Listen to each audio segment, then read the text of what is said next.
Imagine running your own business, being in your mid-40s, and then becoming an instant mother of 2 toddlers.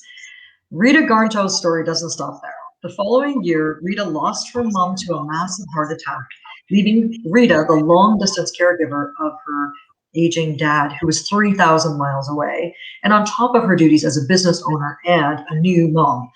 So Rita's almost 40 years of working in the medical field certainly did not prepare her for the intricacies and emergencies she was now facing in her professional and personal life.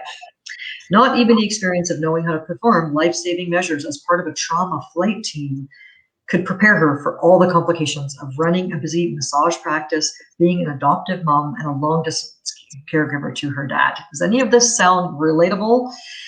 Talk about being proud. So the good news is Rita Garnto is a best-selling author who I've had the privilege of working with. And she's created a simple and practical way of creating calm in the midst of high-stress chaos. And she's going to share these tips with us today. Welcome, Rita. Thank you so much for being here. Oh, thank you, Suzanne. It's awesome. It's so nice to see, well, you're 3,000 miles away. So it's not, I love this technology that we can connect. Isn't it amazing? I know. And, I was looking at your book again today and I realized we worked together 3 years ago. It seems like it's yesterday. It's so funny how time flies. But, I said in my little blurb about this interview, I said, I learned so much from you and I'm so grateful to you because when I first met you and you told me, oh, I wrote this book about self-care, I literally laughed out loud. And I was like thinking, that's ridiculous. I'm a busy mom of 3. I have a business. I was primary breadwinner for my family. And I just thought there was no room for self-care. And I thought self-care meant only moms who didn't have to work and just wore yoga pants and had Starbucks coffee in front of the school. Those, and I was just like, always jealous of people like that because I thought, oh, I want to have some self-care time too. But your book changed everything. So I want you to just dive in right away and tell us, first of all, can you show us your book? It's called Simple Self-Care Saved Me, superpowers included. And it's just such a great book because it made me realize it is possible to do self-care. So tell us about what you mean by simple self-care. So I always go back to, let's start with the definition of self-care. So self-care is any intentional action you take to take care of your mental, emotional, spiritual, or physical health. And like you said, typically when we think of self-care, we think of, oh, I need to put my shoes on, go for a walk. I need to, change, go work out, yoga class. There's so many different things. Have a whole day off. Spa, I don't have time for it because I have to work. Yeah, exactly. So simple self-care, and it's a term I created, and I'm very proud to say it's actually in the Library of Congress now. I've just 42 pages of my content was federally copyrighted as of last year. So very excited. Congratulations on that. Thank you. Thank you. So simple self-care really is any intentional self-care action that you can slide into your day, that it's not complex, it's not rocket science. It has to be simple, practical, and doable. Yeah. Not overwhelming, because then it's the opposite of self-care when it's overwhelming and stressful. Well, exactly. And I had to figure it out, being a business owner, a new mom of 2 toddlers and, taking care of my dad on the phone when he called and so because the first thing you're going to drop out of your schedule is any me time you've planned, right? Let's face it, busy moms, we're just going to drop that out. So give us some examples of people who are watching now. If you're watching now, please click a like or say hello and maybe where you're from so we can get this video to more people too. So give us some examples. Well, simple self-care is easy as if you are spending a bunch of time in front of the computer, schedule, just do some shoulder rolls. Okay, right? I could do that. Right? Back. I like to go backwards because we're already forward so much. Yes. So taking that intentional break of 15 seconds, maybe exactly. And you can reach up, you can reach out, you can twist. This is all about movement. I actually have 3 categories, but this would be movement and your body needs it. And part of your stress reaction is your muscles tighten up. So if you're getting headaches, tension headaches, move those shoulders, let them get some fresh blood flow and get some. So good. I never do that. It takes 10 seconds. Exactly. And these things are so simple and we all know them, but I think I'm probably one of the first people to really point them out and to say how simple they are, and this works. And I know it works because I've done it. Yeah. So you trained a lot of other people how to do it too now. Yes. Yeah. I'm really, so my purpose, it's my purpose to serve, because when I was going through that very difficult time being a new mom, I really felt very alone. And one of my focuses, I guess, is I don't want any other mom or dad to feel like they're in it by themselves, where they're feeling alone. Yeah.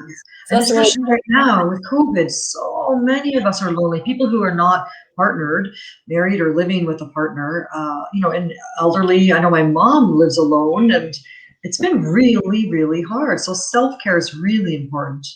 Really important. Absolutely. Absolutely. And so I mentioned there's 3 categories, and one of the categories is being in the moment.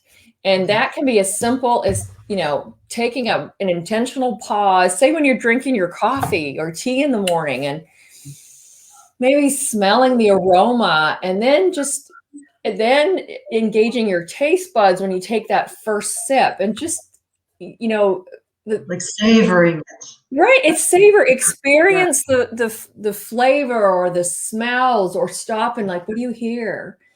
And I can prove all that these things work. I am a self-proclaimed science nerd. And with my medical background as well, I can prove why all these things work. And really what this simple self-care is all about is letting our brain know that we're not in danger, and that it's okay, and we can rest and digest rather than being in fight or flight. Oh, I love that. Rest and digest rather than being in fight or flight. I love that. And I think it's so true. I went to a workshop once on mindfulness, and I'd never really learned anything about it. And one of the things the teacher made us do was to savor one raisin in our mouth. She goes, don't eat it yet, just like roll it around. And then when you finally got the chance to eat it, it was like the most delicious thing I'd ever had in my life. It was mindful. And I think mindful eating too, like what you're savoring that coffee, but the sound of the birds, running water, so important. Yeah. And I'm not talking about doing it all afternoon. You can take couple minutes and just take a break. And it's the power of that pause that really activates the different nervous system, right? It's the calming nervous system that we want to be activated. And we activate that by letting our brains know that we're okay, we're not in a crisis. So absolutely. It's frantically running around all day, right? Frantically, I gotta do this, I gotta do this, I gotta do this. Yeah. Yes. Yeah. So I guess you've got different hormones that are streaming through your body because your body thinks you're in danger. Yes. And so that's the problem with us humans, as there's a great book, Why Zebras Don't Get Ulcers. And so the big difference, other than the obvious how we're different from zebras, is that zebras know when to turn their stress switch off. So if they're being chased by a lion, right, adrenaline, cortisol, and those are the same stress hormones that we release when we knock over a cup of coffee and worry about being late or yelling at kids, right? That's the brutal reality. But as soon as the danger's over, then they go back to eating or drinking or doing whatever they were before. They shut it off because they know that line that's no longer a danger. We humans love to create these psychological stressors by worrying about this and worrying about that, and worrying about things that haven't happened or may never happen. It's such a waste of brain space. But I catch myself. It really is, and it's been even more with the pandemic this last year, the fear of the unknown, lack of control, lack of information. Those 3 are the 3 top emotional stressors. And this would probably, I'm guessing this is the first time all of us are dealing with all 3 in our face, like most of the time. Whereas before there might be one, but now we're dealing with this constant, and then the isolation too. So what were the 3? The fear of the unknown, and what were the other ones you said? Lack of information. Oh, lack of information. Yeah, for sure. And not knowing what to trust and what to listen to. And you hear one thing and then you hear something completely opposite. It's actually this is not obviously stressful, but I find that in the publishing world too, people say to me, oh, I thought I was supposed to do this, and so-and-so said to do that, and there's all these different things coming at them constantly. I find that even with my own clients. Oh, Suzanne White-Hander says, this speaks to me so much. Oh, thank you for being here, and thank you for commenting.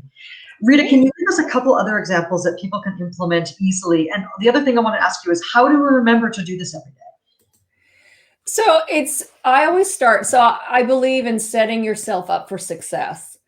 So in any of my workshops or master classes or presentations that I do, at the end, it's always, okay, let's pick one thing. You've heard one example or find one example of simple self-care. Pick that one thing and then look at it and see, well, where can I put this in my day? Would it be best if I set a timer on my Echo or my watch every hour, I'm going to do 10 shoulder rolls.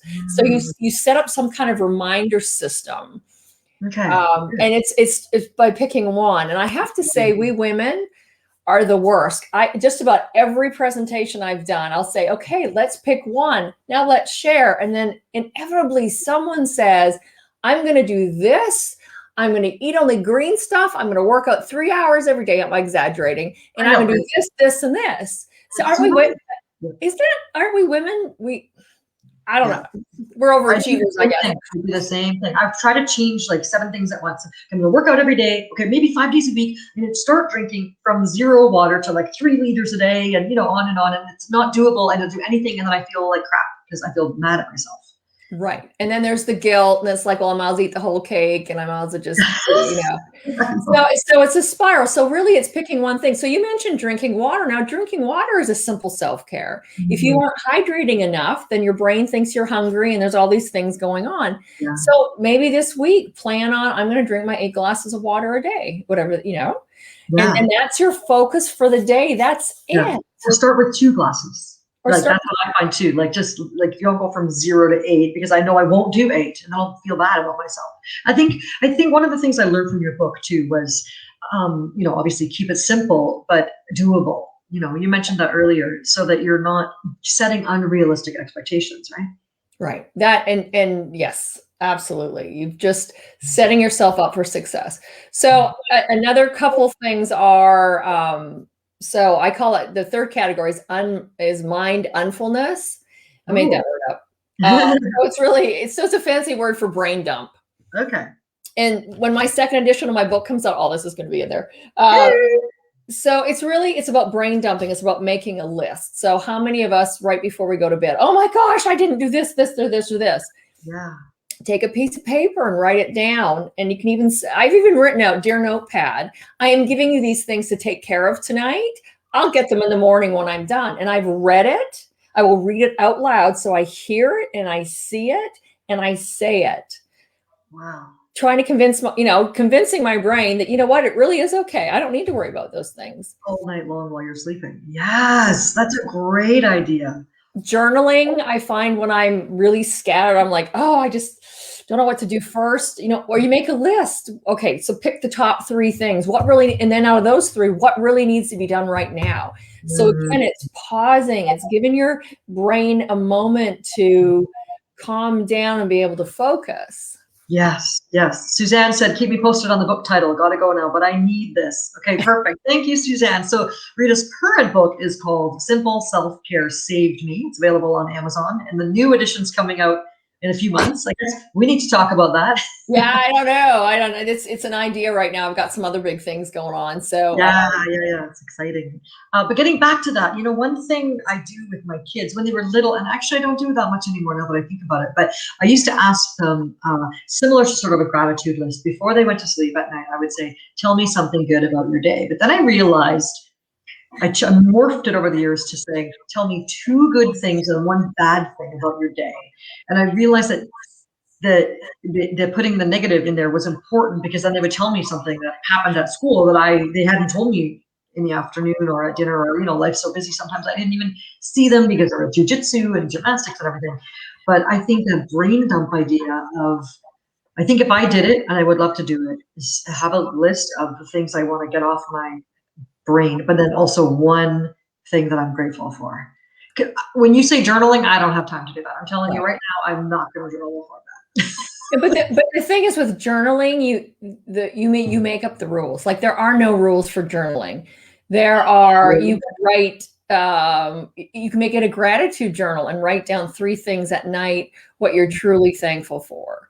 You could say, I'm too tired tonight to write, which I've done before. I've drawn squiggly lines and written such not so nice words because I was really angry, or I've just shared something happy and it could be 1 line. So there's really, there's no rules with journaling, but even reading scripture, reading a fiction, excuse me, let's see, making your lists, meditation, being in the you want to be in the moment. So you take 3 big breaths and wiggle your toes. Like try it right now, Suzanne. Take a big breath and then wiggle your toes. And it's a little challenging if you've not done it before.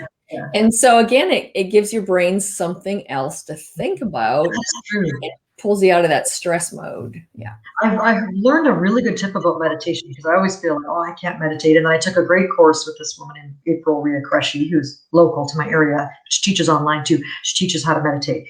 And one thing, first of all, she taught me there's no right or wrong. Don't worry about it. Try to empty your brain. But somewhere I read to say the word "the" in your head, because we don't have any meaning associated with the word "the."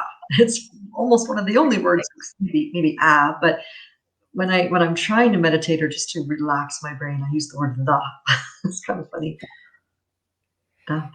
And I recently listened to a former monk when he was talking about meditation, and he said, really, you don't, emptying your mind, you don't have to empty your mind. It's just sort of, just sitting back and just kind of being aware of your thoughts and looking at them, and just kind of releasing them and not judging them.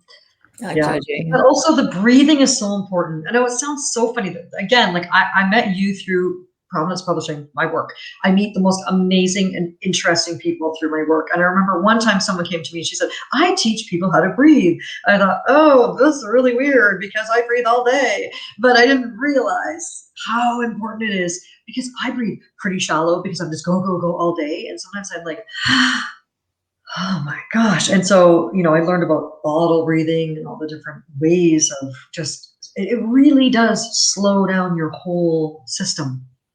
Absolutely. And that's, the stress comes because our brains think that we're in an immediate crisis or danger. And so, that our system's flooded with adrenaline, cortisol to get us ready to fight or flight, fight to the death or run away to survive. Yeah. So it's a very basic, primitive instinct that's been with us since the beginning of time. And way back when our ancestors really needed it. Now we don't need it as much, and yet it hasn't evolved. And if it's out of control, if you have long-term stress, the effects of long-term stress are much more damaging than the stressor itself. And absolutely, I totally believe that. Yeah, I remember one time I went to the doctor and I said, I've got something seriously wrong with me. My face keeps going numb in different places. And she said, it's from stress. Yeah. The physical manifestation of stress is very, very serious. Yes. And you know what? Just talking today reminds me how you're such a lovely and calm person. You just make me want to hang out with you. I'm attracted to your calm, gentle nature. And thank you. I wanted to ask you, so I know your business has evolved over the years, and how are you working with people now? If somebody wanted to hang out with you professionally, how can they get more of Rita? So right now, really what I'm doing are workshops and speaking presentations, working with businesses and business teams. And because of the elevated stress levels, I prefer to work in groups, because then I'm able to help more people at one time. Yeah, me too. Yeah. And so, I do a lot of active engagement. I've got, different worksheets and things like that. And I also have a master class, which the next one should probably be starting in April. Okay, and it's a 5-week, every week. It's an hour class, just deep diving on stress and really learning being very aware of what stresses me out, what stress is, and all those good things. So okay, good. That sounds good. Well, I will send a link out when that course is ready for registrations. I'll promote that to the people who are watching this today. great, thank you. Yeah, you're welcome. Okay, let me look at my other questions. What did I have here? So yeah, we touched on it a little bit, but what makes simple self-care, your process, different than everything else that's out there? Well, there's so much talk about self-care, and then it's like, well, make sure you go on a long walk, make sure you go to your yoga class, let's meditate for 20 minutes, let's do this and let's do that. Yeah. So the uniqueness, again, is the fact that it's simple, easy, practical, and doable. So even if you have a crazy, crazy day and you have deadlines, you can still take 30 seconds to a minute to just pause and sort of just sort of readjust your brain, and then you'll be much more productive and be able to think clear. Again, I can back that all with science nerd stuff. Yeah. So the uniqueness is just that you can slide. It's about sliding into your day. Yeah, I love that it's doable. Yeah, I was interviewed on a podcast once, and actually something that I said on that podcast made me think. It wasn't live, it was pre-recorded, and I thought, oh no, this isn't even going to go live. He's not even going to launch this, because I said something pretty controversial. And what I said was, and then it turned out the podcast host and I became really good friends, but he said to me, he goes, you know what? Here's what I think all entrepreneurs should do.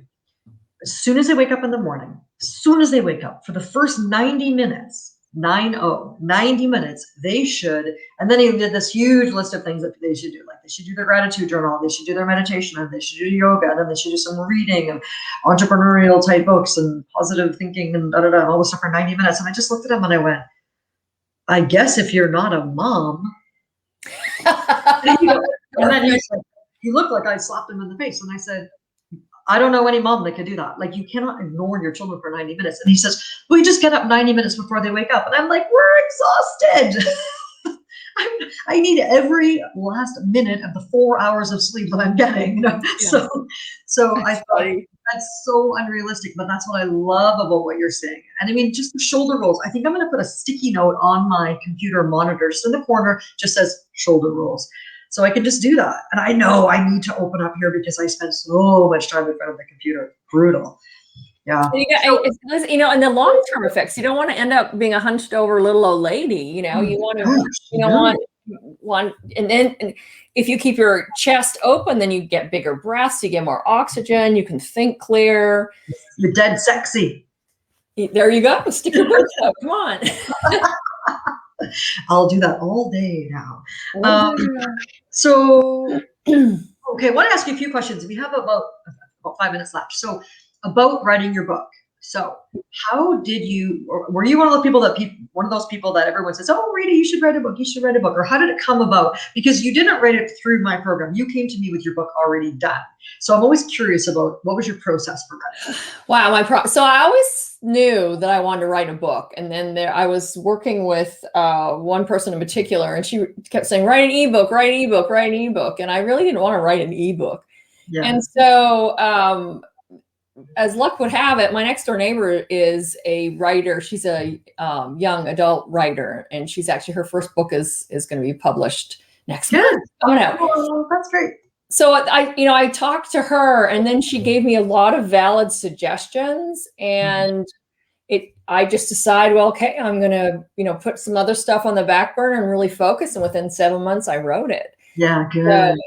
But having sort of, that outline, and I'm sure you do that in your, yes. So I had help. I did some research on. I didn't just, make it up on my own. Yeah. And then I edited it probably about 9 or 10 times, and I had beta readers, and so a lot of work process. The outline's so important. If anybody's watching this and they're thinking about writing a book, you have to think about what it is that you want to share with your reader, and then how do you want to do that? So, it's a step by. Sometimes some books are step by step. Yours isn't exactly step by step, but you might have categories of like explaining what is simple self-care. Okay, that's going to be chapter 1, and then ways that you can do it. That's chapter 2, and then you just have to outline your book.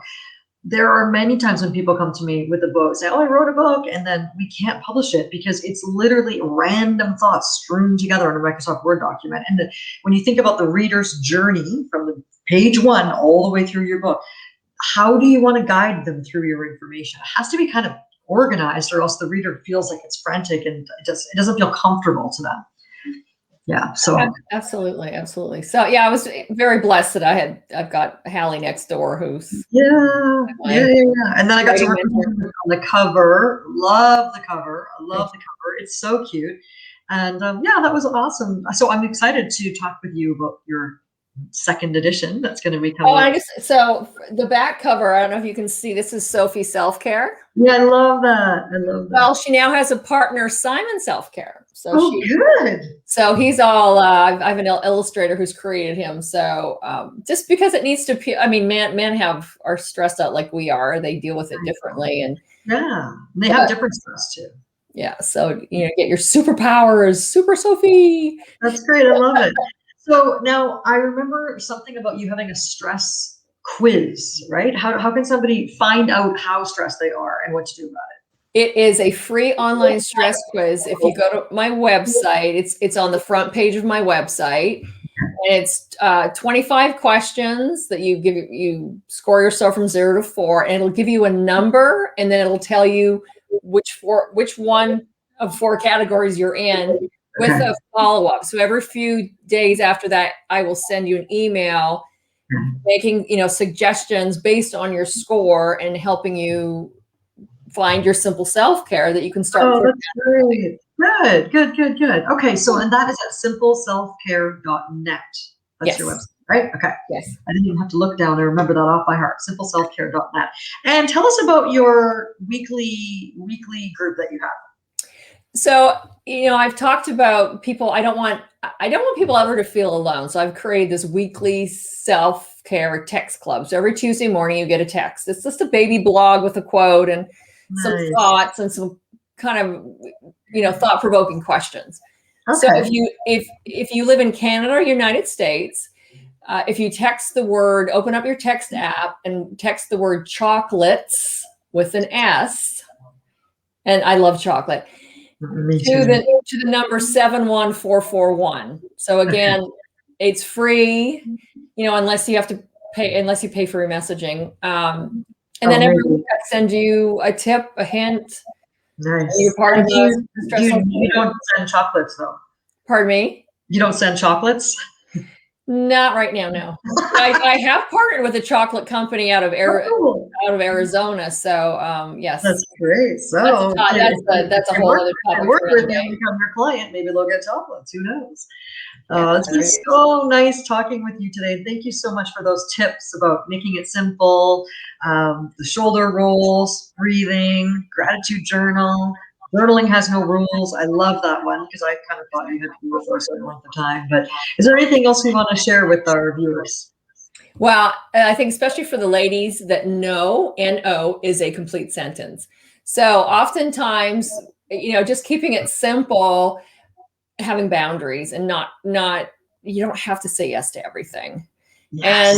And after this is over, everybody just stand up, turn on some music and have a dance party. I'll do that sometimes too. I'll dance around my office when I feel a little stuck or a little stressed. So that's a good idea. Yeah. And if you're worried about the neighbors, just close the blinds and they won't see you shaking your moneymaker. So that's awesome. Well, thank you so much for being on the show today. And I want to remind everybody your website is simpleselfcare.net. I want you all to go there and take the stress quiz to find out not only how stressed you are, but what you can do about it, which is really important. And if you work for a business or an organization that you think Rita could help you, she can come in virtually and do workshops for your company.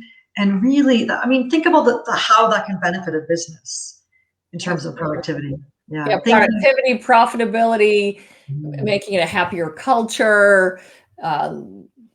Employee retention, all kinds of things. Like stress is silent and sneaky, and it's not very nice. Yeah, absolutely. And it can contribute to sick days and absenteeism and people even quitting. They're too stressed out. That's great. That's good. Okay. Well, thank you so much for being here today, Rita. It's been a pleasure. Awesome. Thanks, Suzanne. You take care. And next time I visit the West Coast, we got to do coffee. I know. Coffee and smell our coffee. We'll smell it together. People will look at us like a bunch of weirdos. Oh, well. Take care. Thank you very much. Thank you. Bye-bye.